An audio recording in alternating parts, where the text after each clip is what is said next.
Insurance Employees Association for the excellent seminar they have arranged in the morning.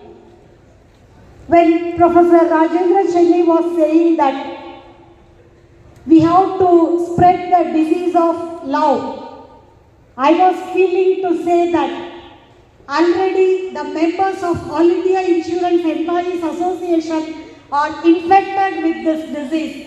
So only when we were designing the logo for this Platinum Jubilee Year Conference, we have included the wording, singing the songs of unity, marching towards a better future.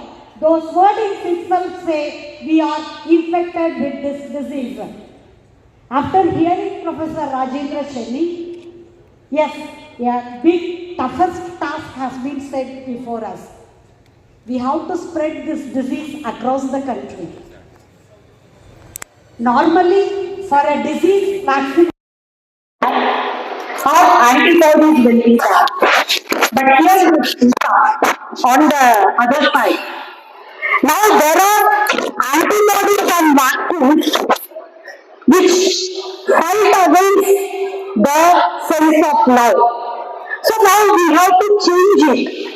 For that we have to face a very big fight. We have to carry forward a very big fight. And when Professor Chenni was saying how a street performer or cobbler responded to Lord Shiva when he appeared before him, I was just reminded of a news item which I read a couple of days back. Bhubaneswar Dham head and spiritual preacher Shastri, he reached Bhubaneswar a couple of days back along with the state minister Guru Kushan Sahib. I don't know whether the preacher accompanied the minister or the minister accompanied the preacher, because both of them came by an aircraft that belonged to the government.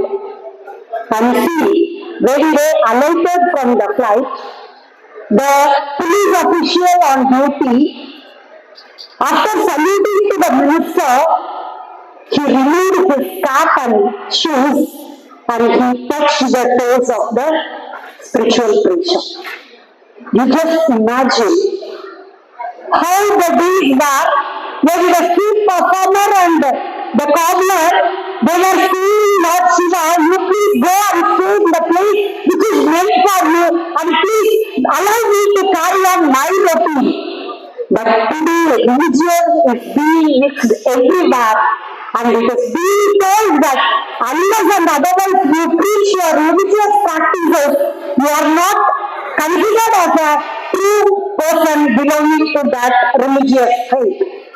So comrades, in this today's politics over religion, the vision and faith of persons like Swami Vivekananda, Mahatma Gandhi ji, and some others like them are being forgotten.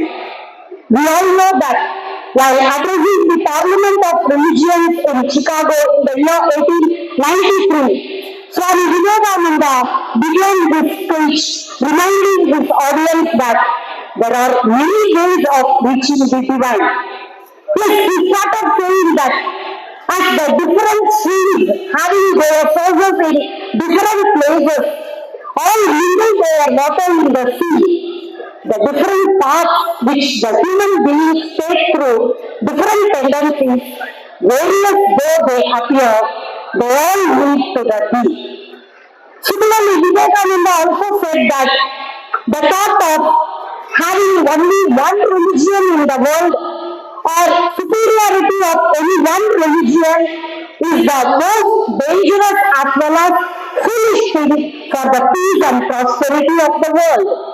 But in today's context, the religious preachers who have allegiance to the right-wing forces, they claim that they have got quite a grounding in the Hindu scriptures, and they teach us to hate other religions and to consider ours as the supreme.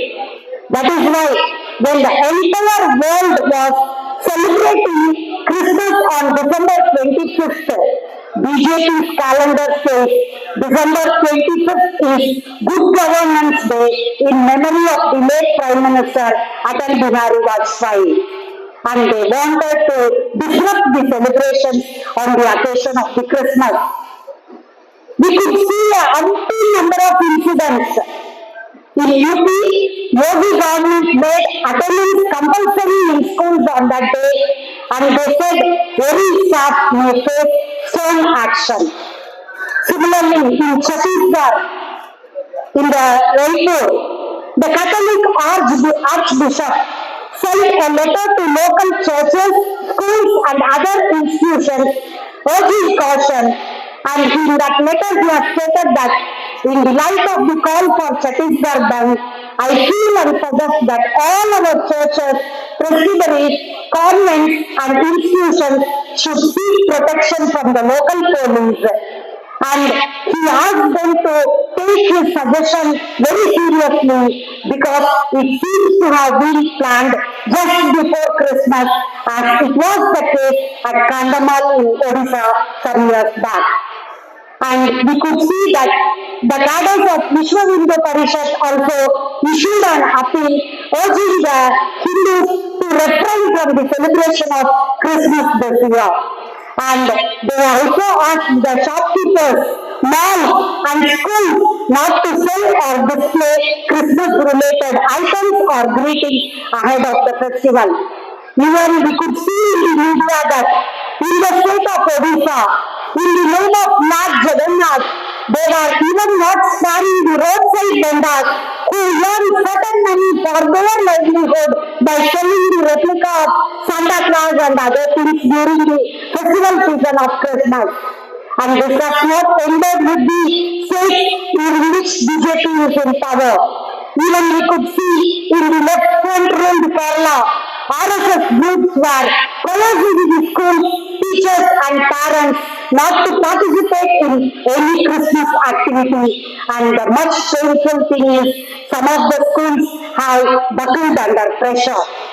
And even we could see women were not sparing.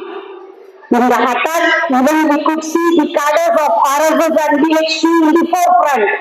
And we could see in the city of Jabalpur, a manhandling has been done on a visually challenged woman who was attending a prayer service.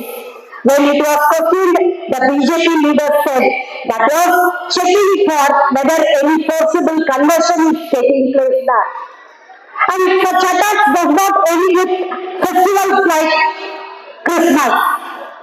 But a day before we could see when a girl hosted a party on the occasion of her birthday in Bareilly in the state of Uttar Pradesh, that party was turned into a controversial attack after a group of right-wing activists barged into the cafe and gate-crashed the gathering, alleging that it was a love jihad.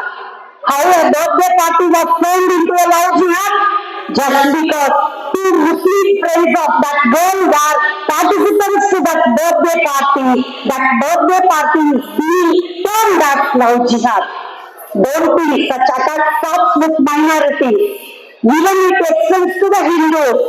Now, the states like Tamil Nadu, Kerala and the Union Territory, Pondicherry are going to have their state assembly elections in the year 2026.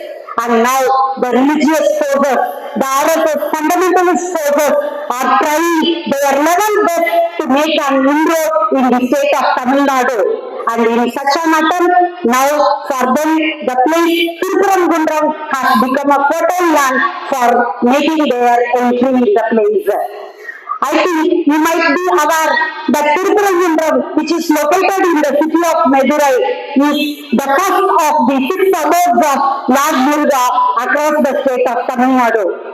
And this Tirupurangundram will have been a haven of religious coexistence and communal harmony for centuries together. The hill houses Sikandar Basha Dargah, Subramanya Swami Temple and Kasi Vishwanathan Temple. But now it has become a focal point of communal tension.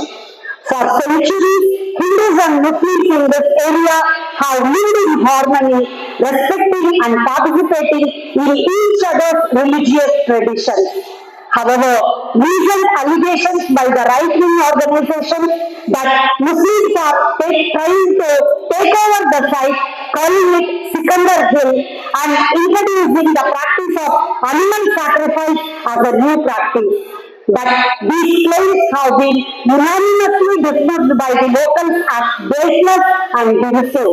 The region is also home to several deity temples where animal sacrifice is offered to the gods. But the BJP leaders like H. Raja are attempting to stoke religious passions by calling Tiruparangundram as Ayodhya or South. Now they are again creating a problem with the lighting of Deepam during the Kartigai Deepam festival. It is a usual practice to lit the lamp near the Uchitlaya temple in that hill. But this time they were very serious that they were insisting that Deepam should be lit in front of the Dargah in the pillar which they term it as Deepaton, in the pillar of Deepa. So, when the state assembly elections are to be held in 2026, I think BJP believes that making Lord Muruga as their poster boy in Tamil Nadu that will help them to gain foothold in the state. So it is clear that RSS wants to disrupt the unity of the people so that they could establish their dream of Hindu Rashtra. That is why when the right-wing outfits are disrupting the celebrations of the minority community or when they disrupt the unity of the people, our Prime Minister or the leaders of BJP are maintaining a stoic silence. In such a situation, comrades, we as the cadres of All India Insurance Employees Association, we cannot shy away ourselves from confronting with the communal forces. Yes, we all know that as Mahatma Gandhi said, unity to be real must stand with serious strain without breaking. And diversity is not about how we differ, but diversity is about embracing one another's uniqueness. And as cadres of All India Insurance Employees Association, all these years we have been taught, we have been enriched by the organization how to maintain that unity. I am sure when we go back from this Platinum Jubilee Year conference of this organization, definitely in our respective places, we will take the task of spreading the disease of life, not only within the four walls of LIC, not only within the friends and family members of us, but let us resolve ourselves to carry this message among the wider sections of the society, so that when we again meet in the year 2028 in the next conference of AIIEA, we can very proudly claim that we have fulfilled the task that has been set by the 27th conference of All India Insurance Employees Association that has been held at Bhubaneswar. And on this occasion, I assure the leadership of All India Insurance Employees Association that the rank and file in the states of Tamil Nadu and Kerala will leave no stone unturned in fulfilling our political task in the ensuing state assembly elections, in which we will try all our efforts to strengthen the hands of our friends and to identify and isolate the religious fundamentalist forces. With this assurance, I come to my reference. Thank you, comrades.